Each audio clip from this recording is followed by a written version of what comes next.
चलो एरेज की एक सिंपल प्रॉब्लम करते हैं। प्रॉब्लम का नाम है तुम्हारा मिसिंग नंबर इन एरे। ठीक है, देखो प्रॉब्लम बोलती क्या है, जल्दी से देखते हैं। प्रॉब्लम में तुम्हें एक एरे गिवन होगी n-1 साइज की। ठीक है, और ये भी गिवन होगा तुम्हें कि एरे का हर एलिमेंट 1 टू n की रेंज में होगा। साथ ही ये भी गिवन होगा कि एरे में एक भी एलिमेंट रिपीटिंग नहीं होगा, मतलब there will be no duplicate element in your array. ठीक है, आउटपुट क्या होगा तुम्हारा, तुम्हें उस रेंज का ऐसा नंबर जो एरे में नहीं है वो नंबर निकालना है। ठीक है, एग्जाम्पल से समझो। एग्जाम्पल से समझो, मान लो मैंने तुम्हें बोला कि n-1 साइज की एरे तुम्हें गिवन है। तो n-1 साइज की एरे है तो उसमें एलिमेंट्स कितने होंगे, n-1। एक भी एलिमेंट डुप्लीकेट नहीं है, तो सारे n-1 एलिमेंट्स डिस्टिंक्ट है। तुम्हें साथ में यह भी गिवन है कि उस एरे का हर एलिमेंट 1 टू n की रेंज में है। 1 टू n की रेंज में कौन कौन से नंबर्स होते हैं, 1 2 3 गोइंग अप टू n। ये टोटल कितने हुए नंबर्स, n नंबर्स हुए। ये टोटल n नंबर्स हुए। तो इन नंबर्स में से एक ना एक नंबर तो एरे में मिसिंग होगा ना, क्योंकि एरे में है n-1 एलिमेंट्स, सारे एलिमेंट्स इस रेंज के हैं। ठीक है, इस रेंज में है n एलिमेंट, तो एक एलिमेंट इस एरे में मिसिंग होगा। वही मिसिंग नंबर तुम्हें प्रिंट करना है, वही मिसिंग नंबर तुम्हें फाइंड करना है। एग्जाम्पल से समझो, मान लो ये है तुम्हारी एरे जो तुम्हें गिवन है पहले से। एरे की साइज हमें n-1 मानना है। इस एरे की साइज निकल के आएगी तुम्हारी, काउंट करके देख लो, 3 3 6 और एक 7, 7 आएगी। n-1 7 के इक्वल है तो n हो जाता है 8 के इक्वल। ठीक है, तो इस एरे के सारे एलिमेंट्स 1 टू 8 की रेंज में होंगे। 1 टू 8 की रेंज मतलब 1 2 3 4 5 6 7 एंड 8, इन सारे एलिमेंट्स में से ही होंगे ये सारे एलिमेंट एरे की। ठीक है, करके देख लो, क्या 1 इस एरे में है, बिल्कुल है। क्या 2 इस एरे में है, बिल्कुल है। क्या 3 इस एरे में है, बिल्कुल है। क्या 4 इस एरे में है, बिल्कुल है। क्या 5 इस एरे में है, बिल्कुल नहीं है। ठीक है, तो 5 मिसिंग है। 6 7 8 भी तुम्हें इस एरे में मिल जाएंगे, तो 5 मिसिंग है। तो प्रोसेस क्या हुआ, रेंज के जितने एलिमेंट्स हैं उनको एक एक करके चेक कर लो, उनको एक एक करके चेक कर लो। तो हर रेंज के हर एलिमेंट के लिए तुम क्या करोगे, एरे को पूरा ट्रेवर्स करोगे in search of that number. If you are able to find that number, then it is okay. You will move on to the next number. And if you are not able to find that number, then that number only is the missing one, right? So this is your first approach to solve this problem. इसका code कैसा होगा, 1 to n की range में 1 2 3 going up to n numbers होते हैं। a नाम का तुम्हारा एरे है, एरे की साइज है n-1। तो एरे को ट्रेवर्स करना पड़ेगा तुम्हें इन सारे नंबर्स के लिए। एरे को ट्रेवर्स कैसे करते हैं, इंडेक्सिंग से करते हैं। एक लूप चला लो जे, जहां तुम्हारा एरे की 0 इंडेक्स से लेकर एरे की n-1 इंडेक्स तक जा रहा है, या n-1 से पहले पहले जाएगा। ठीक है, जे जा रहा है तुम्हारा। इस फॉर लूप में a ऑफ j तुम्हारा क्या होगा, जे इंडेक्स पे पड़ा हुआ एरे का नंबर। अब एरे ट्रेवर्स कब करना है, जब तुम कोई नंबर सर्च कर रहे हो उस एरे में। इसके लिए तुम क्या करो, और नंबर तुम्हें कौन सा सर्च करना है, इस रेंज के सारे नंबर्स को एक एक करके सर्च करना है। तो आई चला लो तुम 1 से लेकर n तक, रेंज में, पूरा रेंज में चला रहे हो आई को, है ना। हर आई को तुम्हें इस एरे में सर्च करना है। ये अंदर वाला फॉर लूप तुम्हारा एरे को ट्रेवर्स करेगा, और बाहर वाला फॉर लूप तुम्हारा रेंज के एक एक एलिमेंट पे जा रहा है। तो जब आई की वैल्यू 1 होगी, एग्जीक्यूशन अंदर आएगा, अंदर वाला फॉर लूप उस 1 को सर्च करेगा पूरी एरे में।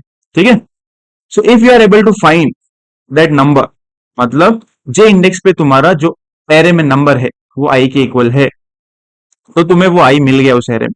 तो तुम्हें वो आई मिल गया उस एरे में, मिल गया तो आगे बढ़ना है, अगले नंबर पे जाना है।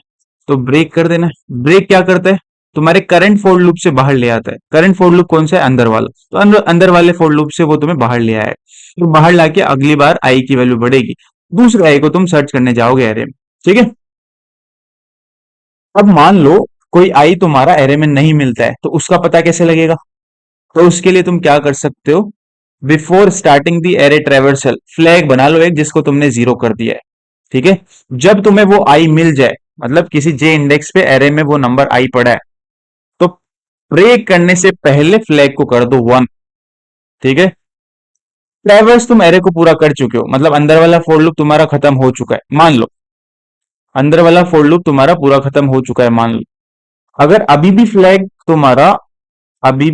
तुम्हारा 0 है, जो कि पहले था बिफोर स्टार्टिंग ट्रेवर्सल, इसका मतलब क्या है, ये कंडीशन अकड़ नहीं हुई, वो वाला आई तुम्हें एरे में नहीं मिला, तो वही आई मिसिंग है तुम्हारा।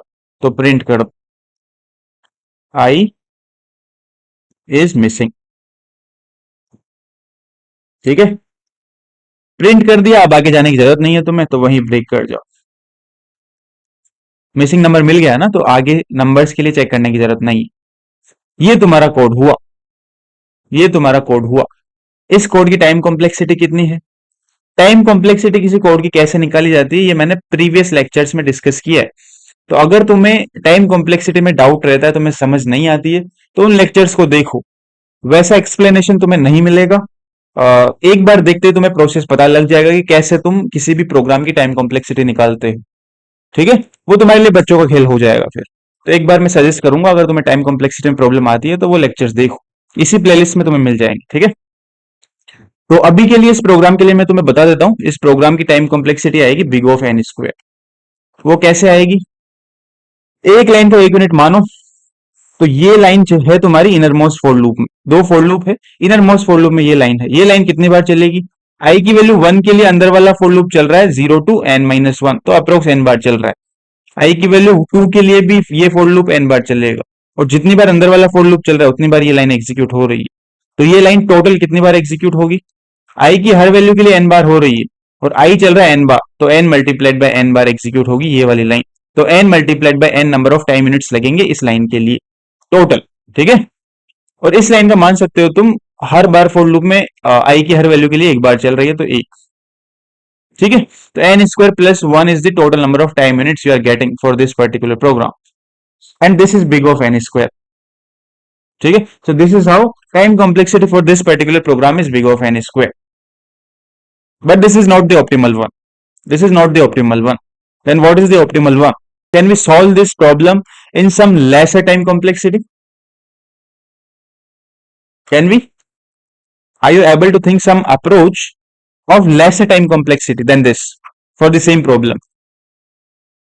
चलो मैं बताता हूं, चलो मैं बताता हूं। देखो सिंपल सा लॉजिक है, तुम्हें गिवन है एक एरे ए जिसमें n-1 एलिमेंट्स है, साथ ही गिवन है कि एरे का हर एलिमेंट 1 to n की रेंज में होगा। 1 to n की रेंज में कौन से एलिमेंट्स होते हैं? 1 2 3 4 गोइंग अप टू n, यही सारे एलिमेंट्स होते? यस और नो? बिल्कुल होते। एरे के एलिमेंट्स कौन कौन से? एरे ऑफ 0, एरे ऑफ 1, ऐसे करते करते एरे ऑफ n-2। ठीक है, अगर मैं 1 to n की रेंज के सारे एलिमेंट्स का सम ले लेता हूं, साथ ही एरे के सारे एलिमेंट्स का सम ले लेता हूं, और इस सम में से इस सम को घटा देता हूं, इस सम में से इस सम को घटा देता हूं, तो मुझे क्या मिलेगा? हमें पता है कि इस रेंज के सारे एलिमेंट्स इस एरे में हैं एक्सेप्ट फॉर वन एलिमेंट। तो जो जो एलिमेंट्स इस एरे के इस रेंज में है, वो एलिमेंट्स तो इस ऑपरेशन के बाद कैंसिल आउट हो जाएंगे। यस और नो? बिल्कुल हो जाएंगे। तो इस ऑपरेशन के बाद बचेगा कौन? इस सम में वो एलिमेंट जो इस सम में नहीं है, या इस रेंज का वो एलिमेंट जो इस एरे में नहीं है, वही तो एलिमेंट बचेगा। ठीक है, तो ये ऑपरेशन तुम्हें तुम्हारा मिसिंग एलिमेंट देगा। एग्जाम्पल से समझो, मान लो एरे तुम्हारी ऐसी कुछ 1 4 2। ठीक है, n-1 एरे की साइज होती है, यहां साइज 3, तो n है 4। तो 1 to 4 के रेंज में होने चाहिए सारे सारे एरे के एलिमेंट्स। 1 to 4 के रेंज में होते हैं तुम्हारे 1 2 3 4, इन सबका मैंने समीशन ले लिया, और एरे के एलिमेंट्स का भी मैंने समीशन ले लिया। ठीक है, इस समीशन में से इस समीशन को घटाऊंगा, तो जो जो एलिमेंट्स रेंज के उस एरे में है वो तो कैंसिल आउट हो जाएंगे, बचेगा कौन? 3, और 3 ही मिसिंग है, इस रेंज का एलिमेंट 3 ही मिसिंग है इस एरे में, तो 3 तुम्हारा आंसर। ये सम तुम्हें निकालना आता है, इस सम का फॉर्मूला होता है 1 + 2 + गोइंग अप टू n। इस सम का फॉर्मूला क्या होता है? n+1 divided by 2। सिंपल एक लाइन में निकाल सकते हो, n की वैल्यू इस फॉर्मूला में रखो। और एरे के एलिमेंट्स का सम कैसे निकालोगे? एरे को ट्रेवर्स करके एक एस वेरिएबल बना लो जिसमें हम सम स्टोर करेंगे। ठीक है, एरे को ट्रेवर्स करो, एरे को ट्रेवर्स तुम इंडेक्सिंग से कर, एरे को ट्रेवर्स तुम इंडेक्सिंग से करते हो। ठीक है, तो इंडेक्सिंग चला लो, सम अपडेट होगा तुम्हारा प्रीवियस सम प्लस उस इंडेक्स पे पड़ा एरे का एलिमेंट। तो इस फॉर लूप के बाद तुम्हारा एस में क्या स्टोर होगा, एरे का सम। और आंसर क्या है तुम्हारा missing number, this sum of range elements minus array का sum, this will be your answer. इसको प्रिंट कर दो। तो ये सिंपल अप्रोच हुई।